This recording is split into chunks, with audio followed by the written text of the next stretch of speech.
नमस्कार, आप सभी का स्वागत है आपके अपने चैनल में। आज मैं लेके आई हूँ गोवर्धन महाराज की पूजा विधि, सरल पूजा विधि। तो घर पर हम सरल तरीके से किस प्रकार से पूजा किया जाता है के बारे में कुछ जानकारी। तो चलिए जानें कि हमें किन किन चीज़ों से पूजा करनी होगी और पूजा विधि क्या क्या है। पूजा हम किस प्रकार से करते हैं, सरल विधि क्या क्या है के बारे में कुछ जानकारी। तो चलिए जानें। आप सभी को पता है दीपावली के अगले दिन गोवर्धन महाराज की पूजा की जाती है। कृष्ण भगवान के स्वरूप को हम पूजते हैं, तो गोवर्धन महाराज की हम पूजा करते हैं। इस दिन गोबर की आकृति बनाते हैं गोवर्धन महाराज की। यदि आपके पास गोबर नहीं है तो आप आटे और हल्दी से भी बना सकते हैं, या फिर हल्के से गोबर लेकर मिट्टी में भी आप बना सकते हैं। बस आपको आकृति बनानी होती है। आपको ना आता हो तो आप सरल तरीके से भी बना सकते हैं, जैसे मैंने बनाया है। इस तरह से आप आकृति बना लीजिए। हर एक का बनाने का तरीका अपना अपना होता है। गोवर्धन के दिन आप देखिए हर किसी के अलग अलग तरीके से बनाया जाता है आकृति, और इस दिन अलग तरीके से पूजा अर्चना करते हैं। आपके यहाँ किस तरह से करते हैं, नियम क्या क्या है, उसी प्रकार से आप कर सकते हैं। तो चलिए शुरू करते हैं। ये खास तौर पर पूजा हम मेन दरवाजे यानी कि बाहर करते हैं। आपके यहाँ कहाँ करते हैं? घर के अंदर भी आप कर सकते हैं और बाहर भी आप कर सकते हैं। ये गांव में बहुत सारे लोग मिलकर करते हैं। और आप घर पे अकेले रहते हैं, परिवार छोटा परिवार है, तो आप घर के अंदर भी कर सकते हैं। आजकल लोग फ्लैटों में रहते हैं, तो आप घर के अंदर भी बनाकर कर सकते हैं। सबसे पहले हम दीप प्रज्वलित करेंगे। आपके यहाँ कितने दीप प्रज्वलित करते हैं उसी प्रकार से आप कीजिए। एक दीप तो हम नाभि के पास रखेंगे,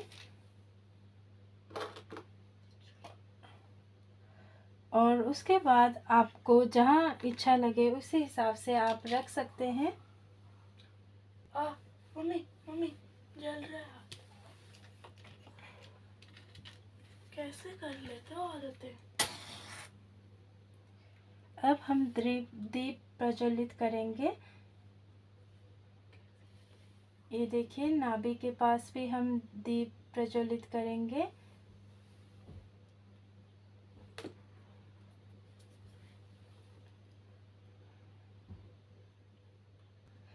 दीप प्रज्वलित कर दिया। आपको जितने मर्जी दीप आप रख सकते हैं, आप 4-5 जितने भी हो आप रख सकते हैं। आप देसी घी का दीपक भी जला सकते हैं, या फिर सरसों के दीपक भी आप जला सकते हैं। फिर उसके बाद अब हम जल के छींटे देते हुए गोवर्धन महाराज को स्नान कराएंगे। फिर उसके बाद हम वस्त्र स्वरूप कलावा यानी कि मोली अर्पित करेंगे। ये देखिए मोली।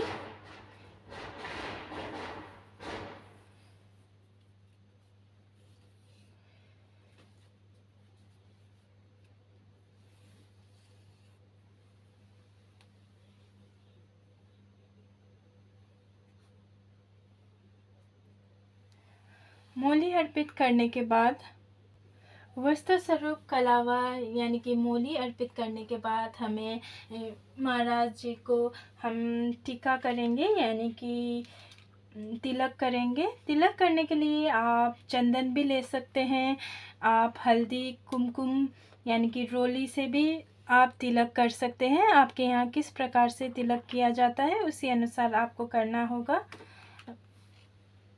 हम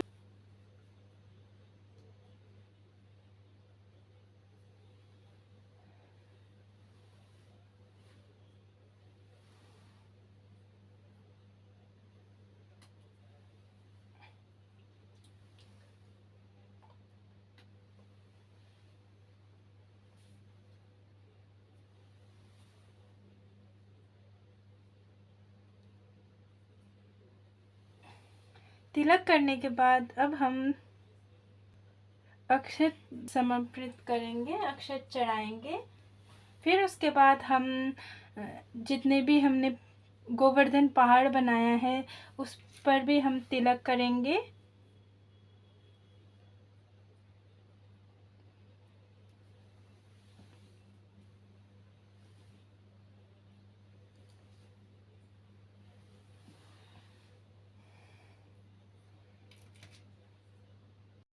उसके बाद हम सूर्य चंद्र सबको टीकाकरण करेंगे, टीका लगा देंगे सबके।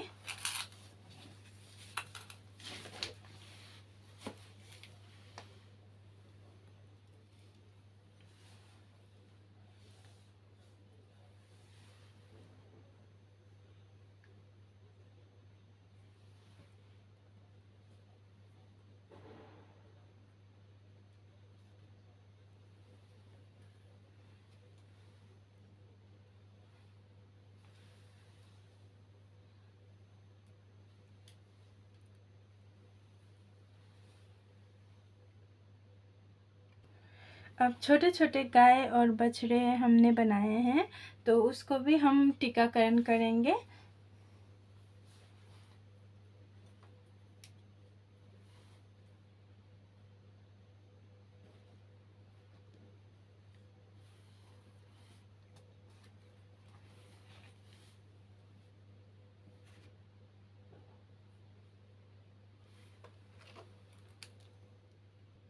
अगर आपने गाय बछड़े का स्मृति या मूर्ति या नहीं बनाया है तो आपने गोबर से, तो आप कोई भी मूर्ति या कोई भी फ़ोटो आप रख सकते हैं।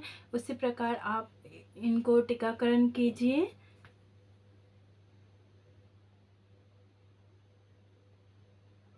गौ माता की पूजा करने से हमारी आर्थिक स्थिति है वो सुधर जाती है और हमें कोई भी दिक्कत नहीं आती है, इसलिए हम पूजा करते हैं गौ माता की। तो आपको गौ माता की पूजा करनी आवश्यक होता है, आप कर सकते हैं। अब हम फूल समर्पण करेंगे। ओम मंत्र का जाप करते हुए आपको फूल समर्पण करना है, फूल चढ़ाना है। आपके पास पीले रंग का फूल है तो आप चढ़ा सकते हैं, पीले रंग का फूल भी आप चढ़ा सकते हैं। आप सुंदर तरीके से फूल का सजावट कर सकते हैं।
अब हमें गाय का कच्चा दूध जो होता है वो हम नाभि पे भर लेते हैं।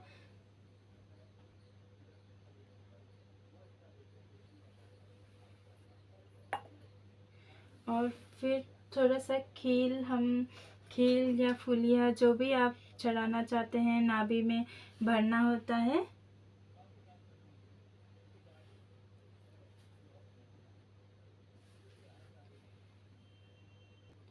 अब हम भोग में कुछ वो फल मिठाइयाँ जो भी आपने रखा है वो आप रखिए, और आप मिठाइयाँ पूरी जो भी आपने बनाया है वो आप भोग लगा सकते हैं। भोग हमने अलग से रखे हैं, देखिए अलग से हम भोग लगा के रखते हैं। उसके बाद हमें जो भी हमें घर में बनाया हुआ है वो हम अर्पित करते हैं, भोग लगाते हैं। खील बतासे हम में रखना होता है। आपके यहाँ क्या रखेंगे? खील बतासे जो हमें भोग लगाना होता है, क्योंकि दीपावली के समय पे खील बतासे ही भोग लगाया जाता है, इसलिए खील बतासे का हम भोग लगाते हैं। हमने फूलिया भी लिया है। उसके बाद हमें एक जल भरकर लोटा रखना है, लोटे में जल भरकर रखना होता है।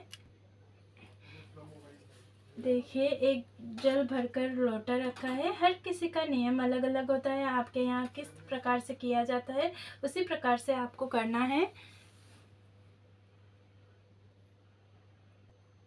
आपके पास किताब है तो आप किताब से कथा पढ़िए, या फिर आपके पास नहीं है तो आप इंटरनेट के द्वारा सुन सकते हैं, और आपको कथा पढ़नी है तो आप पढ़ सकते हैं। फिर हम गोवर्धन महाराज को फूल अर्पित करेंगे।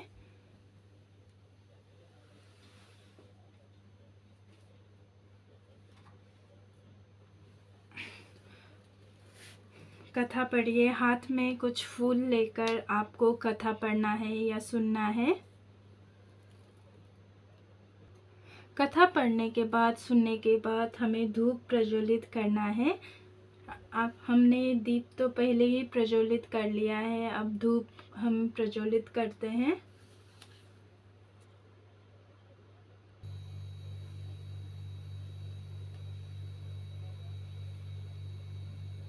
इस तरह से हम धूप प्रज्वलित करेंगे।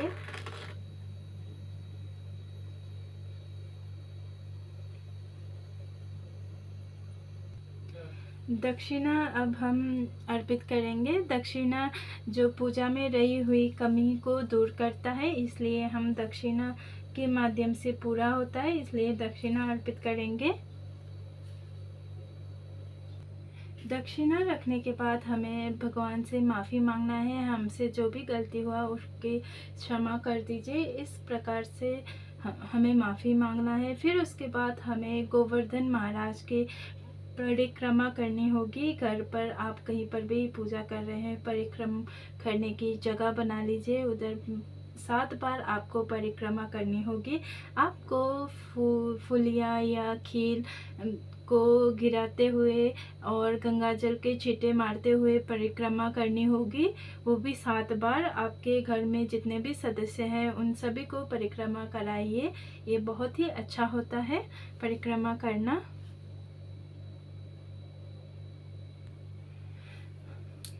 परिक्रमा आप 3 बार भी कर सकते हैं, 7 बार भी कर सकते हैं, और जितना भी आपके यहाँ किया जाता है उस प्रकार से आप परिक्रमा कीजिए।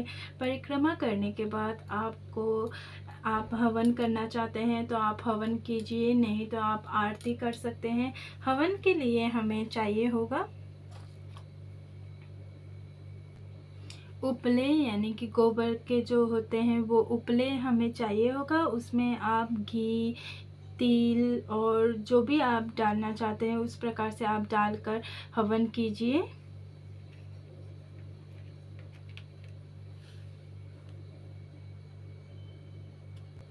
थोड़ा सा खील बतासे थोड़ा सा डालकर आप लौंग, इलायची, देखिए लौंग, इलायची डालकर आप हवन कर सकते हैं। थोड़ा सा देसी घी आपको डालना होगा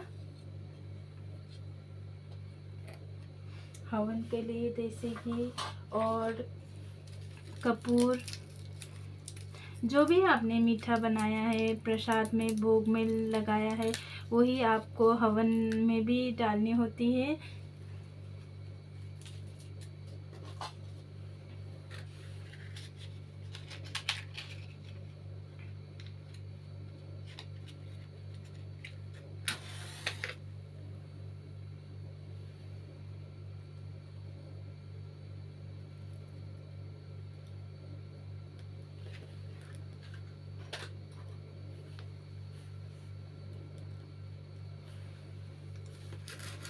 हवन में जो भी मीठा बनाया है, जो भी घर में कई होता है मीठा चावल और उसमें चीनी डालकर भोग लगाते हैं, उस समय तो आप बना सकते हैं। पूरी पूरी का भोग लगता है और गुलगुले, ये सब का भोग लगाते हैं। तो भोग लगाकर हमें हवन में भी डालना होता है। उसके बाद हम आरती करेंगे। आरती करने के लिए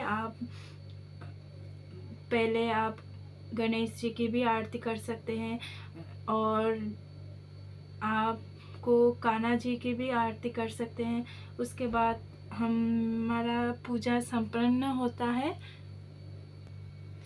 आरती करेंगे। अब हम आरती करने के बाद हम जो भी आप आरती करना चाहते हैं उस प्रकार से गणेश जी की पहले आरती कीजिए, फिर उसके बाद कान्हा जी की भी आरती कर सकते हैं।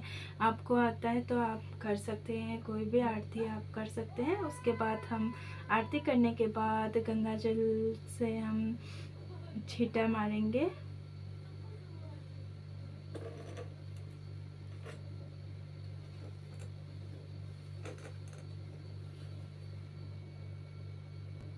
गणेश जी की आरती करने के बाद फिर उसके बाद हम गोवर्धन महाराज की आरती करेंगे। आरती करने के बाद आपको आरती आती है तो आप आरती कर सकते हैं, या फिर आप इंटरनेट के माध्यम से भी आरती सुनकर आप कर सकते हैं। आरती करने के बाद हम जल का आचमन करेंगे 3 बार घुमाकर।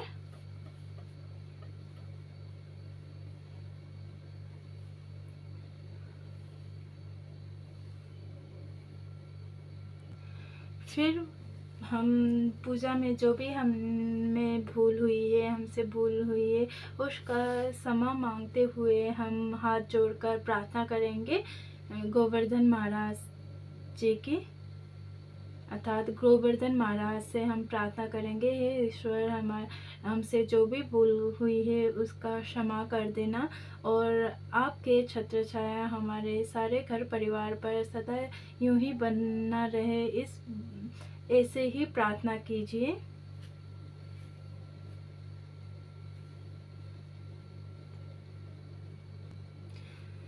तो इसी प्रकार से पूजा संपन्न होती है। आपको घर पर पूजा अवश्य ही करना चाहिए। यदि आपके पास गोबर नहीं है, अवेलेबल नहीं है, तो आप फ़ोटो से या फिर आप हल्दी आटे से आकृति बनाकर भी पूजा कर सकते हैं।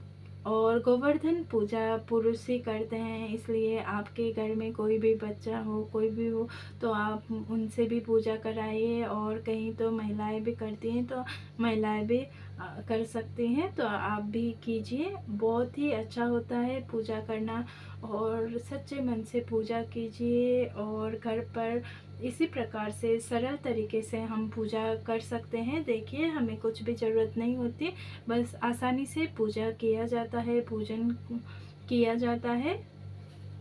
तो ये थी संपूर्ण पूजा विधि। तो आशा करती हूँ आप सबको ये जानकारी पसंद आई होगी। अगर पसंद आई हो तो हमारे इस वीडियो को लाइक कीजिए, चैनल को शेयर और सब्सक्राइब अवश्य ही कर दीजिएगा। आशा करती हूँ आप सबको ये वीडियो पसंद आई होगी। धन्यवाद।